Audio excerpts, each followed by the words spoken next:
और आइए सबसे पहले आपको बांग्लादेश की ओर लिए चलते हैं। बांग्लादेश की हालत बद से बदतर होती जा रही है। देश में और देश के बाहर मोहम्मद यूनुस की अंतरिम सरकार के खिलाफ गुस्सा बढ़ता जा रहा है। बांग्लादेश की सेना में भी अंतरिम सरकार के खिलाफ काफी गुस्सा है। सेना द्वारा बहुत जल्द यूनुस का तख्ता पलट करने और मार्शल लॉ लगाने की भी खबरें आ रही हैं। हालांकि इन खबरों पर तुरंत प्रतिक्रिया देते हुए बांग्लादेश सेना ने ऐसी किसी भी संभावना का खंडन किया है, लेकिन सूत्र बताते हैं कि सरकार और सेना में भीतर खाने काफी तनाव है। ये रिपोर्ट देखिए। 8 महीने पहले हिंसक विरोध प्रदर्शन के बीच तत्कालीन प्रधानमंत्री शेख हसीना को देश छोड़ने पर मजबूर होना पड़ा था। सेना की सहमति से 8 अगस्त को मोहम्मद यूनुस ने देश की सत्ता संभाली। जनभावनाओं की लहर पर सवार यूनुस लगातार बांग्लादेश को नए युग में ले जाने का आश्वासन दिलाते रहे, लेकिन हुआ इसके बिल्कुल उल्टा। अराजकता, गिरती कानून व्यवस्था, आर्थिक तंगी, राजनीतिक पैंतरेबाजी के बीच अल्पसंख्यकों को जमकर निशाना बनाया गया। दुनिया भर में बांग्लादेश की थू-थू हुई, लेकिन यूनुस हैं कि मानने और समझने के लिए तैयार नहीं हैं। कट्टरपंथियों के इशारे पर दुश्मन मुल्क पाकिस्तान के साथ दोस्ती के पीगे बढ़ाने में जुट गए, लेकिन तेजी से बिगड़ते हालात पर सेना प्रमुख को खुद सामने आना पड़ा। उन्होंने तो साफ तौर पर कह दिया कि अगर यही स्थिति रही तो देश की एकता और अखंडता खतरे में पड़ सकती है। सेना प्रमुख के इस बयान को जानकारों ने अंतरिम सरकार के साथ अनबन के तौर पर देखा, लेकिन दोनों तरफ से इस पर सफाई पेश की गई कि सब कुछ सामान्य है। सत्ता प्रतिष्ठानों में मनमुटाव अगर इस हद तक पहुंच चुके हों तो इसे बाहर आने में ज्यादा समय नहीं लगता है। मीडिया में सूत्रों के हवाले से सेना में विभाजन की बात कही जाने लगी। फिर सेना ने इस पर सफाई देते हुए कहा कि मीडिया में तख्ता पलट की तैयारी को लेकर किए जा रहे दावे पूरी तरह से निराधार और भ्रामक हैं। आईएसपीआर के अनुसार रिपोर्ट में विश्वसनीय सूत्र और साक्ष्य का अभाव है। रिपोर्ट से सिर्फ बांग्लादेशी सेना के बारे में निराधार अफवाहें फैलाने का एक और प्रयास प्रतीत होता है। हालांकि इन खबरों को बल मिला सेना प्रमुख वकारुज्जमा के उस बयान से, जिसमें उन्होंने देश में आपातकाल लगाए जाने की अटकलों को खारिज करते हुए सैन्य अधिकारियों और जवानों से धैर्य रखने और अफवाहों से सतर्क रहने की अपील की। अधिकारियों को संबोधित करते हुए उन्होंने सैन्य कर्मियों के समर्पण, पेशेवराना कुशलता की भी प्रशंसा की।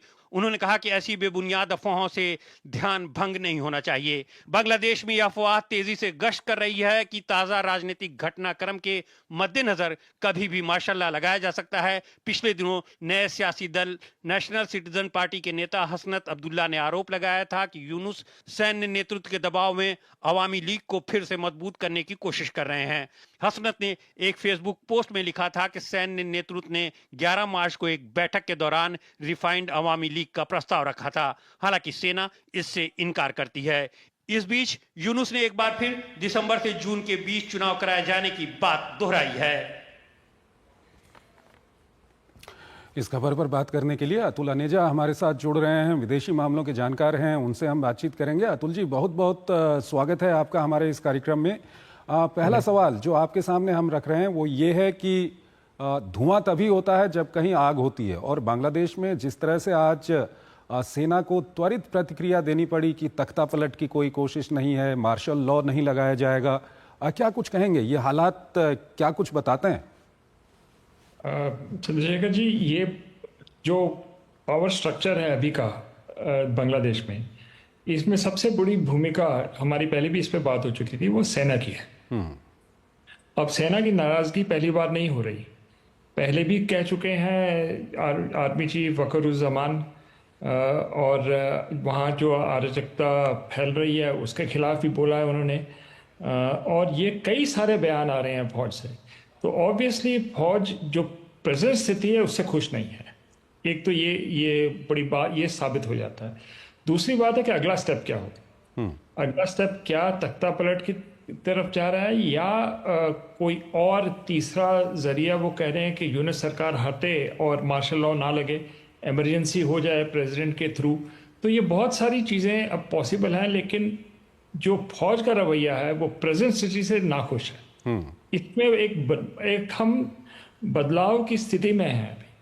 वो बदलाव कैसे होगा, किस समय होगा, अभी कहना मुश्किल है, लेकिन मुझे लगता है कि एक निश्चित है एक बदलाव ज़रूर होगा, क्योंकि जितने भी फोर्सेस हैं अब मोहम्मद यूनुस के खिलाफ जा रही हैं, जो जो डिफैक्टो रूलर हैं, सिर्फ डोमेस्टिकली इस फौज की तरफ से नहीं, यहाँ पर भारत में तुलसी गैबर्ड आई थी, उन्होंने भी नाराज़गी पेश की थी।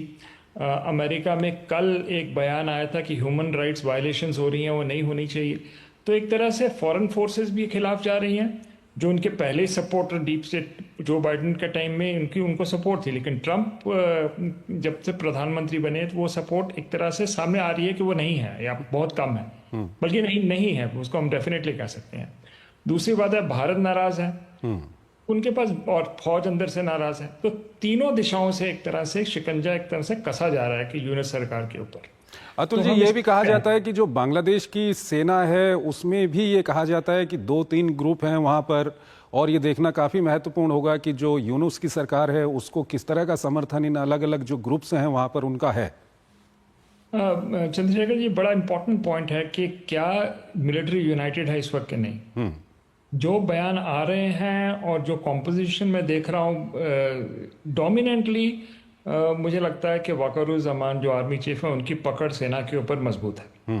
फ्रिंज ग्रुप्स हैं जो अपोज कर रहे हैं। हमने देखा कि आईएसआई के लोग भी एक तरह से कुछ एंगेज करने की कोशिश कर रहे थे मिलिट्री को, लेकिन अगर आप टोटल पिक्चर देखें तो मुझे लगता है कि नियंत्रण में है स्थिति, और वकारुज़्ज़मान की एक तरह से लीडरशिप के ऊपर कोई भारी खतरा नहीं है। बीच में हो सकते हैं फैक्शंस हो, लेकिन डोमिनेंट नहीं है वो। डोमिनेंटली इनकी पकड़ काफी मजबूत है फौज के ऊपर। तो क्या आने वाले समय में जो बांग्लादेश की सेना है वो कोई इस तरह का कदम उठा सकती है, क्योंकि जिस तरह का गुस्सा यूनुस की सरकार के खिलाफ या मोहम्मद यूनुस के खिलाफ दिखाई दे रहा है, अब तो वहाँ पर जो राजनीतिक दल हैं वो भी खुलकर कहीं ना कहीं गुस्सा व्यक्त करने लगे हैं, तो क्या कुछ लगता है आपको आने वाले समय को लेकर के? मुझे लगता है कि अगेन ये इनकी जो बात है, जो बांग्लादेश की फौज है, ये क्रिटिकल रहेगी, ये क्रिटिकल फैक्टर है। अब साथ में अगर स्ट्रीट प्रोटेस्ट भी और बढ़ जाते हैं, और एक इम्पॉर्टेंट बात जो वकारुज़्ज़मान जो आर्मी चीफ उन्होंने कही है कि इस्लामिस्ट फोर्सेस, एक्सट्रीमिस्ट फोर्सेस उनके ये खिलाफ हैं। तो अगर, और एक तरह से डेंजर है कि इस्लामिस्ट फोर्सेस जो हैं वो एक तरह से फिर टारगेट करें और सत्ता अपने हाथ लेने की ले सकें। तो अगर ये एलिमेंट फिर से अगर सड़क पर ज़्यादा आता है तो मुझे लगता है कि एक और आर्गुमेंट, एक तरह से केस बनता है, एक नैरेटिव बनता है जिसमें मिलिट्री का हस्तक्षेप हो सकता है, मुझे लगता है। लेकिन वो लास्ट रिजॉर्ट होगा। जो पहला होगा वो जो राष्ट्रपति हैं उनकी तरफ से कोई बयान आ सकता है कि इमरजेंसी डिक्लेरेशन और उसके बाद चुनाव, इस तरह का मुझे लगता है कि वो फौज यही चाहेगी कि इस तरह से कुछ हो। लेकिन अगर नियंत्रण से स्थिति बाहर हो रही है, ये विकल्प भी नहीं रहा, तो फिर हम एक्सट्रीम स्टेप को हम नकार नहीं सकते कि ऐसी कोई चीज़ हो। अतुल जी, इसके अलावा चुनाव कराने को लेकर भी हम वहाँ पर देख रहे हैं कि जो खालिदा जिया की पार्टी है वो लगातार दबाव बना रही है, नया दल वहाँ पर बना है छात्रों का, वो भी दबाव बना रहा है, लेकिन कहीं ना कहीं आवामी लीग को सभी लोग बाहर करना चाहते हैं। ये क्यों, ऐसा क्यों? क्या आवामी लीग की अच्छी खासी लोकप्रियता अभी भी है बांग्लादेश में, उससे डरे हुए हैं ये लोग?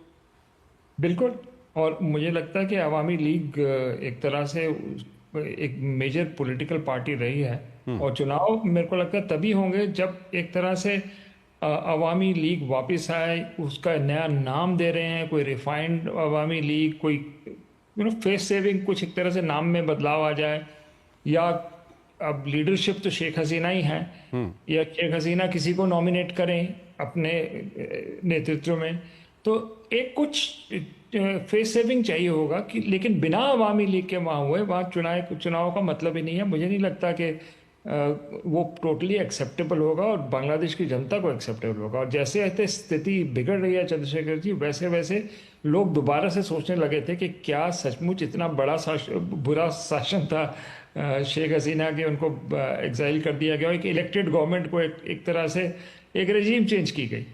तो मुझे लगता है ये जैसे ऐसे दिन बीत रहे हैं तो ये भी एक स्थिति आएगी जब अवामी लीग को वापस आना होगा और एक माहौल बनाया जाएगा जिसके बाद एक इंडिपेंडेंट चुनाव हो सके।